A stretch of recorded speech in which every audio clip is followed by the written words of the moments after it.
رمضان شریف کے دوسرے اور تیسرے عشرے سے انسان پر ریسرچ کے موضوع پر لیکچر اور بحث چل رہی ہے۔ آج میں نے ایک اہم موضوع انسان کے بارے میں اپلوڈ کرنے کا عزم کیا۔ یہ جو لامحدود چھوٹی کائنات اور بڑی کائنات، ڈارک انرجی اور ڈارک میٹر دونوں، اور انسان یعنی مجھ میں ایک چیز مشترک ہے۔ انسان میں اور چھوٹی بڑی دونوں کائناتوں میں ایک چیز مشترک ہے۔ ضرور اور میری خواہشات اور یہ کائناتیں لامحدودیت ہے، یعنی لامحدود چھوٹی کائنات اور بڑی کائنات دونوں اور مجھ میں ایک چیز مشترک ہے ضرور، اور وہ میری خواہشات ہے۔ جو ایک چیز جو مشترک ہے وہ انسانی خواہشات ہے۔ انسان کی خواہشات اور یہ کائناتیں لامحدودیت ہے، ان کی کوئی حد نہیں ہے۔ انسانی خواہشات اور یہ دونوں کائناتوں میں کوئی حد ہی نہیں ہے۔ بڑی کائنات میں فاصلے نوری سالوں میں ماپے جاتے ہیں۔ یہ جو ڈارک میٹر ہے یہاں پر فاصلے نوری سالوں میں ماپے جاتے ہیں۔ یہاں 1 ارب سال کا فاصلہ معمولی حیثیت رکھتا ہے۔ 1 ارب سال کا فاصلہ معمولی حیثیت رکھتا ہے، اور اگر چھوٹی کائنات کا مشاہدہ کسی ٹیلیسکوپ کی مدد سے کی جائے تو ایک مختلف دنیا میں داخل ہو جاتا ہے۔ انسان جب چھوٹی کائنات ڈارک انرجی کا ٹیلیسکوپ سے جب جائزہ اور مشاہدہ لیتا ہے تو ایک مختلف دنیا میں داخل ہو جاتا ہے یہ انسان،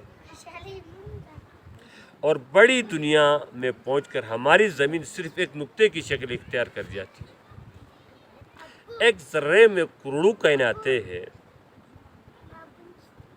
لہو خورشید کی ٹپ کے اگر ذرے کا دل چیرے، ذرے کے کروڑوں حصے کرو تو ایٹم بنتا ہے۔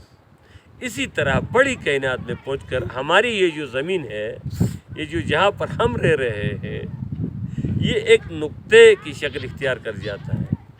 یہ تمام اجرام فلکیہ ایک نظر نہ آنے والی ڈور کے ساتھ آپس میں بندھے ہوئے ہیں۔ یہ ڈور ہی وہ چیز ہے جو سب کو خلا میں تھامے رکھتی ہے۔ یہ جو ڈور ہے یہ خلا میں سب کو تھامے رکھتی ہے۔ ہر سیارہ اس ڈور کے ساتھ باندھا اپنے متعلقہ ستارے کے گرد گردش کرتا رہتا ہے۔ سائنسدان اس نظر نہ آنے والی طاقت کو کشش ثقل گریوٹی کا نام دیتے ہیں۔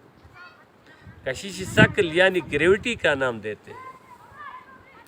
کائنات میں موجود تمام اجرام فلکیہ اس ڈور کشش ثقل کی وجہ سے اپنی وجود برقرار رکھے ہوئے ہیں۔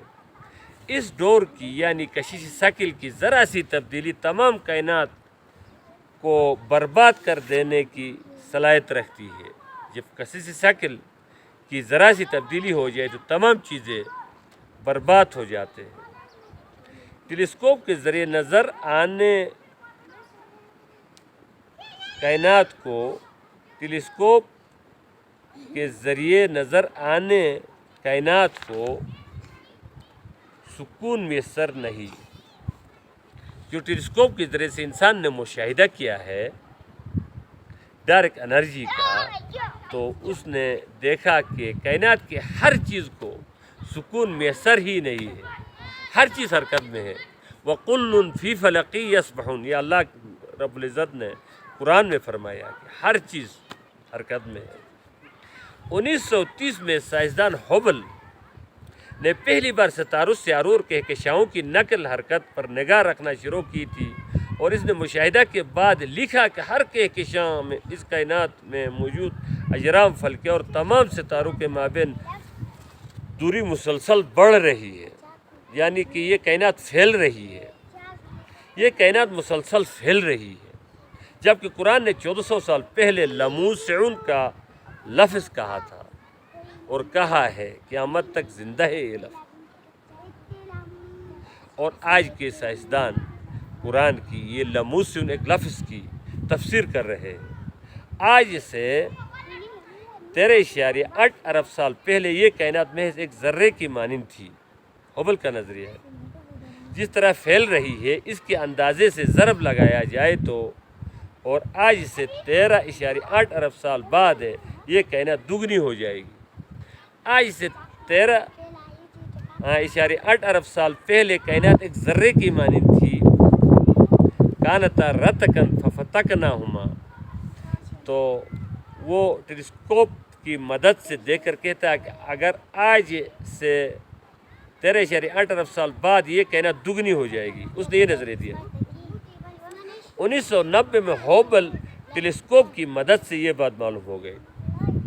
ہوبل کی ٹیلیسکوپ کی مدد سے جو پہلی جو بات میں نے واگزار کیا یہ معلوم ہو گئی 1990 میں، کہ یہ کائنات نہ صرف مسلسل پھیل رہی ہے، صرف پھیل نہیں رہی ہے، پھیل بھی رہی ہے، بلکہ اس کائنات کے پھیلاؤ کی رفتار میں بھی اضافہ ہو رہی ہے۔ یہ جو کائنات ہے اس کی پھیلاؤ میں اضافہ بھی ہو رہی ہے۔ 1990 میں ٹیلیسکوپ کی مدد سے یہ معلوم کیا گیا اور ہوتا چلا جا رہا ہے، رفتار بھی تیز سے ہوتا چلا جا رہا ہے۔ سائنسدان اس وقت اس قوت کی حقیقی نوعیت ماہیت تو نہیں جان سکے، البتہ اس بات پر متفق ہے تمام سائنسدانوں کی اکثریت اس بات پر متفق ہے کہ کوئی تو ایک طاقت ہے جو کائنات کو مسلسل پھیلاؤ کا سبب بن رہی ہے۔ کوئی تو طاقت ہے کہ کائنات کی پھیلاؤ کی سبب بن رہی ہے۔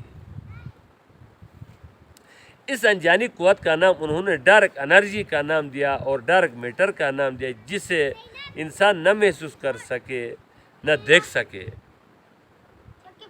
جبکہ یہ ساری کائنات اللہ کی طاقت سے چل رہی ہے۔